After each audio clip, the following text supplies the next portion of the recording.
FIFA world cup की history में एक ऐसी टीम है जिसे अनलकीएस्ट टीम का नाम दिया जाता है। इन्होंने 3 फाइनल्स खेले हैं और तीनों की तीनों हार गई। मैं बात कर रहा हूँ यहाँ पर नीदरलैंड्स की। अब इस टीम ने 1974 और 1978 में लगातार फाइनल्स खेले और इनकी टीम को द ड्रीम टीम कहा जाता था क्योंकि इसमें जोआन क्राइफ जैसे प्लेयर्स थे। हम सबको पता है नीदरलैंड्स की टीम ने मॉडर्न फुटबॉल को पूरा चेंज कर दिया है। जोआन क्राइफ, रेनेस माइकल्स, इन सब ने हमें टोटल फुटबॉल खेलना सिखाया। एंड इसके बाद भी 2010 में वो स्पेन से फिर से फाइनल्स हार गई। लेकिन इस बार कहानी कुछ और हो सकती है क्योंकि एक मैथमेटिशियन है जोइस क्लेमेंट जिसने प्रेडिक्ट किया है कि वर्ल्ड कप 2026 नीदरलैंड्स जीतेगी। अब थोड़ा इसमें कॉन्टेक्स्ट ऐड करूं तो इस बंदे ने 2014, 2018 और 2022 का वर्ल्ड कप करेक्टली प्रेडिक्ट किया। हम यहाँ पर बात करने वाले नीदरलैंड्स की स्क्वाड की। भाई लोग तुम यहाँ पर देखो, तुम इस स्क्वाड को देखकर तुम्हें एक चीज रियलाइज होगी कि तुम्हें लगेगा कि इस टीम में कोई स्टार प्लेयर नहीं है। हाँ, फ्रैंकी डी योंग है, वर्जिल वैन डाइक है, वैन दे वैन है, ठीक है, ऐसे प्लेयर्स हैं, बट एक ऐसे लेवल के प्लेयर कह रहा हूँ जिनको हम वर्ल्ड बेस्ट में कंपेयर करते हैं।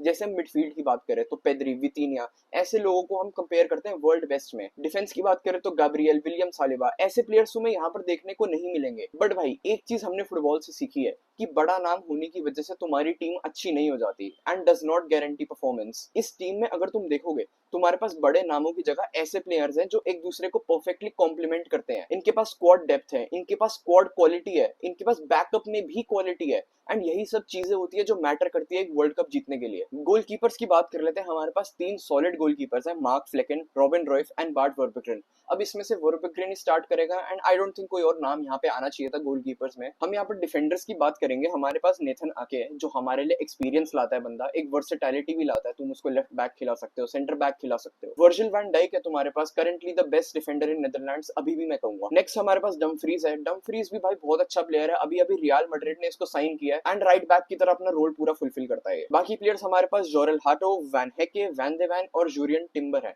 अब इन सब की अगर हम बात करें तो वैन हेके is the most underrated player जो मेरे को इस टीम में लग रहा है क्योंकि इसकी और वर्जिल वैन डाइक की सेंटर बैक पेयरिंग बहुत इंसेन होती है एंड अभी जो हमने रिसेंट फ्रेंडलीज में देखा नीदरलैंड्स के, ये पेयरिंग बहुत अच्छे से काम करी है एंड मेरे को भी यही लगता है कि यही स्टार्ट होने वाला है। वैन दे वैन हमारा लेफ्ट बैक खेलेंगे and Jurrien Timber of course Arsenal में उसको राइट बैक पे शिफ्ट कर दिया गया था बट उसकी primary position is centre back.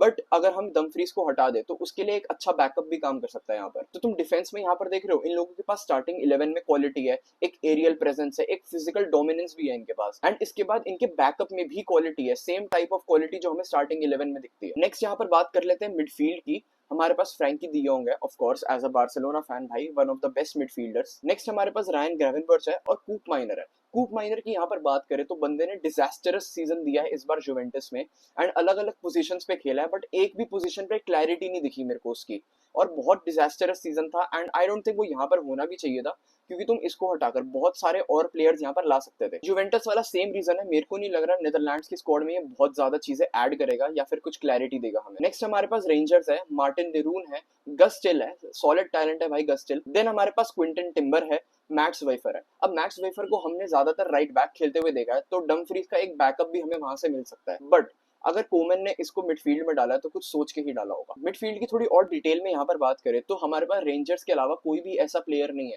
जो एक अटैकिंग मिडफील्डर प्रॉपर तरीके से खेल सके। यहाँ पर तुम मिडफील्ड की अलग से बात करो तो तुम्हारे पास फ्रैंकी डी योंग, ग्रेवेनबर्च, ये सारे प्लेयर्स तुम्हें एक नंबर 10 का एस्पेक्ट नहीं देते। ये सारे एक पिवट प्लेयर्स हैं, बॉल कंट्रोल करते हैं अपने पास, एक टेम्पो कंट्रोल करते हैं, इस टाइप के प्लेयर्स हैं। तो तुम्हारे पास एक अटैकिंग मिडफील्डर, उसकी क्रिएटिविटी की कमी आ जाती है एंड आई थिंक इसमें डिफेंस जितना सॉलिड बैकअप नहीं है। तुम्हारे पास स्टार्टिंग 3 होंगे मिडफील्ड में बट उनका बैकअप इतना सॉलिड नहीं है जितना हमें डिफेंस में देखने को मिला। यहाँ तक हमने बात करी तो मेजर मिसेस की भी बात कर लेते हैं। यहाँ पर फ्रिम्पोंग को नहीं बुलाया गया, बंदा राइट बैक खेल सकता है, एक सॉलिड एलीट बैकअप है, विंग बैक बहुत अच्छा खेलता है, पेस है बंदे में। यहाँ पर जो एक और मेजर मिस मेरे को लगा लेकिन इंजरीज की वजह से ऑफ कोर्स वो मिस करना ही बनता था क्योंकि रिकवरी टाइम नहीं था। मैं बात कर रहा हूँ मैथ्यस डिलाइट की। ये बंदा एक बॉल प्लेइंग डिस्ट्रीब्यूशन के साथ खेलता है और एक अग्रेसिव और फ्रंट फुट डिफेंडिंग करता है, यानी कि जैसी तुम्हारे अटैकर के पास बॉल आती है दूसरी टीम के, ये बंदा अपनी बैक लाइन छोड़कर एक फ्रंट लाइन तक जाने लगता है और उस बंदे को इंसेन तरीके से प्रेस करता है ताकि बॉल कंट्रोल में ही ना आए। 2 और नाम जो मेरे को लगा यहाँ पर मिसिंग है वो है इयन मैटसन और स्वेन बॉटमैन। दोनों ही सेंटर बैक खेलते हैं, दोनों ही टॉप लेवल क्वालिटी है बट आई डोंट थिंक यहाँ पर चेंज होना चाहिए था। There is just a defence difference की तुमने इन दोनों को भी बुला सकते थे। मेरे हिसाब से यहाँ पर कूप माइनर को हटा देना चाहिए और फ्रिम्पोंग को ले आना चाहिए क्योंकि भाई कूप माइनर मिडफील्ड में भी कुछ ऐड नहीं कर रहा और एक क्लैरिटी नहीं देता तो उसको स्क्वाड में रखने का कोई फायदा नहीं है। यहाँ पर अटैकर्स की बात कर लेते हैं। हमारे पास 3 स्ट्राइकर देखने को मिले।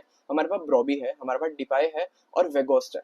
अब डिपाई तुम्हारा एक्सपीरियंस एंड प्रॉपर नंबर 9 है, नीदरलैंड्स के लिए सबसे ज्यादा गोल्स मारे बंदे ने, तो उसका होना यहाँ पर बनता है। ब्रॉबी एक फिजिकल स्ट्राइकर अगर तुम्हें चाहिए, एरियल डुअल्स जीतता है, एक पिच पे जीतता है, मतलब बंदों से लड़ता है वो। और वेगोस्ट है हमारे पास, रिसेंट सीजन अच्छे नहीं गए बट भाई नीदरलैंड्स के लिए तो अच्छा खेलता है एंड एक टारगेट मैन की तरह काम कर सकता है। नेक्स्ट हम बात करें कोडी गैक्पो। भाई बंदे ने बेकार सीजन ही दिया, बहुत खास सीजन नहीं दिया, बट भाई हमने 2022 में देखा, हमने 2024 यूरोस में भी देखा, जब भी नेदरलैंड्स की बात आती है कोडी गैक्पो इज द वन जो हमेशा उठकर आता है और खेलना सीख जाता है और हमेशा एक टीम को बैलेंस देता है एंड नेदरलैंड्स के लिए वो एक सॉलिड प्लेयर है, तो उसको यहाँ पर होना बिल्कुल बनता था। नेक्स्ट हमारे पास जस्टिन क्लेवर्ट है, जो पैट्रिक क्लेवर्ट द डच लेजेंड जो बार्सिलोना में भी खेला था उसका बेटा है। देन है हमारे पास नोआ लैंग और मेलन, दोनों ही बढ़िया टैलेंट्स हैं और टीम में होना डिजर्व करते हैं ऑफ कोर्स। नेक्स्ट पिक हमारी समरविल की है, जिसकी सिलेक्शन से मैं बहुत खुश हूँ क्योंकि बहुत अंडररेटेड प्लेयर है बंदा। वेस्ट हैम अनफॉर्चुनेटली रेलीगेट हो गई, बट भाई उसके पीछे ट्रांसफर मार्केट की बड़ी बड़ी टीम्स पड़ी हैं। एसी मिलान इसे लेना चाहती है, रोमा है, लिवरपूल है जो इसको बिड करने वाली है। एक और मिस जिसकी मैं यहाँ पर बात करना भूल गया, जावी सिमोन्स की। भाई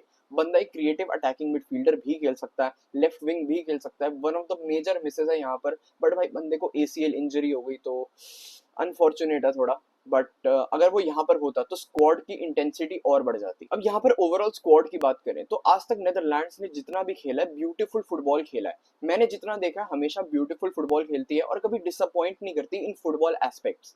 हाँ अनलकी है थोड़ी, ट्रॉफी हार गई, बट भाई मेरे को लगता है क्या इस बार ये चीज चेंज हो सकती है, क्या जोआन क्रोइफ का सपना पूरा हो सकता है, क्या नेदरलैंड्स फाइनली अपना पहला वर्ल्ड कप उठा सकती है। क्योंकि तुम अगर नेदरलैंड्स का यहाँ पर ग्रुप देखो, तुम्हारे पास यहाँ पर जापान है, स्वीडन है और तुनिशिया है। तुनिशिया और स्वीडन मेरे को नहीं लगता इतना बड़ा थ्रेट है, स्वीडन के पास कुछ प्लेयर्स हैं ग्योकरेस वगैरह, बट भाई मेरे को नहीं लगता नेदरलैंड्स के लिए वो थ्रेट होने वाले हैं। जापान एक अच्छी टीम है बट भाई राउंड ऑफ 16 के पार हमने देखा है इतना जाती नहीं है, और मेरे को लगता है कि नेदरलैंड यहाँ पर टेबल टॉप ही करेगी। ग्रुप तो पार यहाँ पे कर ही लेना चाहिए, बट भाई मेरे हिसाब से नेदरलैंड को यहाँ पे टेबल टॉप भी कर लेना चाहिए। तुम्हें क्या लगता है भाई, तुम मेरे को कॉमेंट्स में बताओ इस बार का वर्ल्ड कप कौन जीत रहा है और नेदरलैंड की स्क्वाड में और कौन से मेजर मिसेस थे जो मैंने यहाँ पर मेंशन नहीं किए। यहाँ तक देख रहे हो तो लाइक और सब्सक्राइब कर देना। Thank you.